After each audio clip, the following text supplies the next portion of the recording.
Hello and welcome to my topic today, Jesus and religion. Not very many years ago, people were confidently predicting that religion will almost die out in the 21st century. Well, it doesn't look that way. Religion is growing right across the world. 84% of the world's population belong to some kind of religion. And even in the minority world, the Western world, certain religions are growing and among certain groups.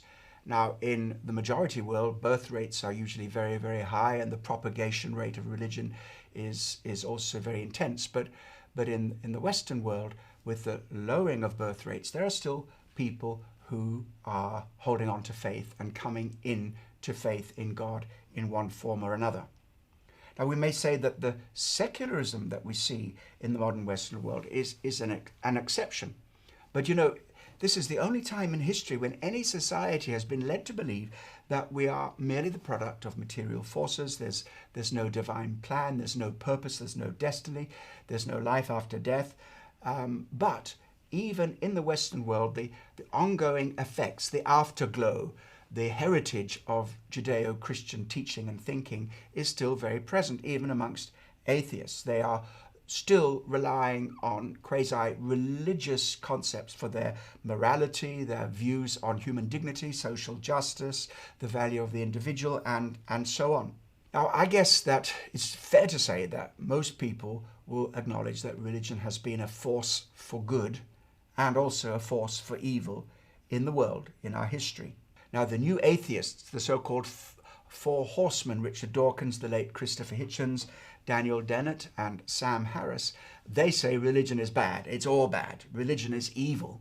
It's all about hegemonic power, pushing some kind of control and spewing out toxic, harmful ideas and beliefs, and therefore religion must be eradicated. Now, it seems that even John Lennon at one time imagined a world without religion. I don't know if you remember his song, Imagine. Let me read some of the lyrics. Imagine there's no heaven. It's easy if you try. No hell below us. Above us, only sky. Imagine all the people living for today. Imagine there's no countries. It isn't hard to do. Nothing to kill or die for, and no religion too. Imagine all the people living life in peace. You may say I'm a dreamer, but I'm not the only one. Hope someday you'll join us and the world will be as one. So basically she's saying no religion, no conflict, therefore peace on the earth. Now I know somebody who has an alternative viewpoint. His name is not John Lennon, but John Lennox. John Lennox is a very prominent intellectual, mathematician, and Christian apologist. And he invites us in his book, Gunning for God, he invites us to imagine a world with no atheism. He says, no Stalin, no Mao, no Pol Pot, just to name the heads of the three officially atheistic states that were responsible for some of the worst mass crimes of the 20th century. Just imagine a world with no gulag, no cultural revolution, no killing fields, no removal of children from their parents because the parents were teaching them about their beliefs, no refusal of higher education to believers in God, no discrimination against believers in the workplace, no pillaging, destruction, and burning of places of worship. Would that not be a world worth imagining too? Well, John Lennox has a point. But I think really the main point is this, is that something that is so exaggerated, whether it's a religion or an ideology, something that is lifted into a very, very high status, that's seen as absolute or unquestionable, and with that carrying a level of authoritarian approach, and something that's tied to power, imposing these beliefs on society by force or indoctrination. Whether we talk about the Christian Crusades, the Inquisition, the jihadists, Daesh, ISIS, or even Hitler's concentration camps, as well as the communist crimes against humanity. When any religion or ideology takes this high moral ground saying, we know what's best for you and you have to do what we say because we're doing this for your own good. Now that's dangerous and very easily able to be abused. On the other hand, a lot of people will recognize that religion has done a lot of good. Studies show, for example, from the Heritage Foundation in the United States of America, that religious practice appears to have enormous potential for addressing, for example, social problems.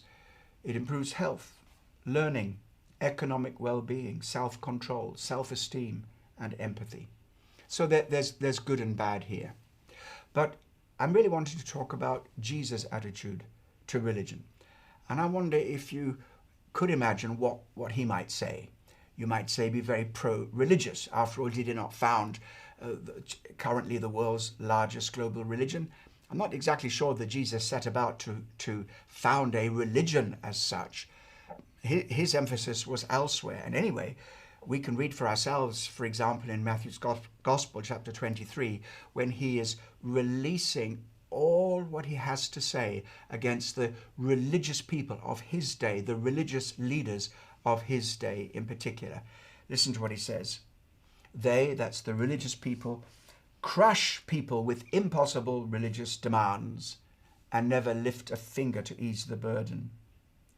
He says, don't let anyone call you teacher, like teacher of a religion, some big religious teacher. Don't let anyone call you teacher, for you have only one teacher, and all of you are equal as brothers and sisters.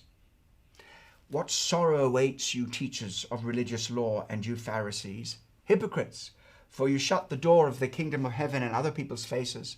You won't go in yourselves and you won't let others enter either. What sorrow awaits you teachers of religious law and you Pharisees, hypocrites, for you cross land and sea to make one convert, and then you turn that person into twice the child of hell you yourselves are. What sorrow awaits you, teachers of religious law, and you Pharisees, hypocrites, for you are like whitewashed tombs, beautiful on the outside, but filled on the inside with dead people's bones and all sorts of impurity. Outwardly, you look like righteous people, but inwardly your hearts are filled with hypocrisy and lawlessness. Snakes, sons of vipers, how will you escape the judgment of hell? Oh, it's strong stuff, isn't it? And this is the loving Jesus who spoke words of compassion to the multitudes.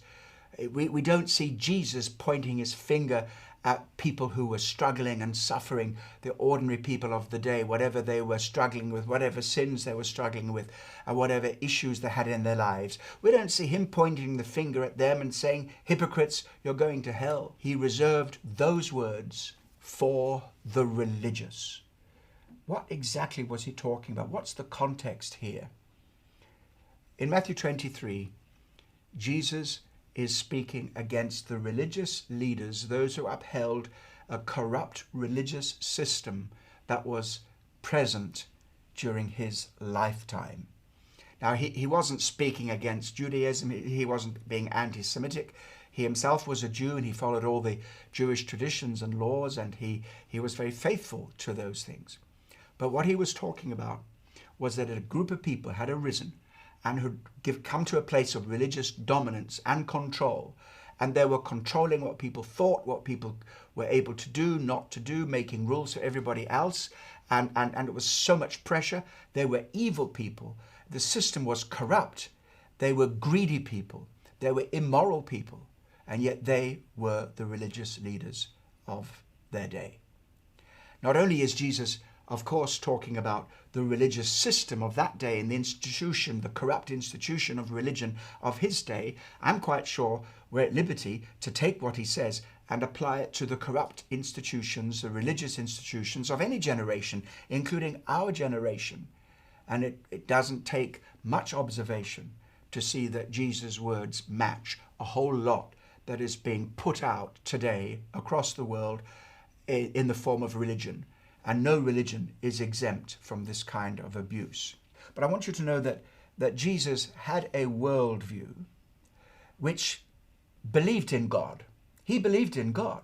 He believed in God as his heavenly Father. In fact, he believed he had a unique relationship with the Father, Heavenly Father.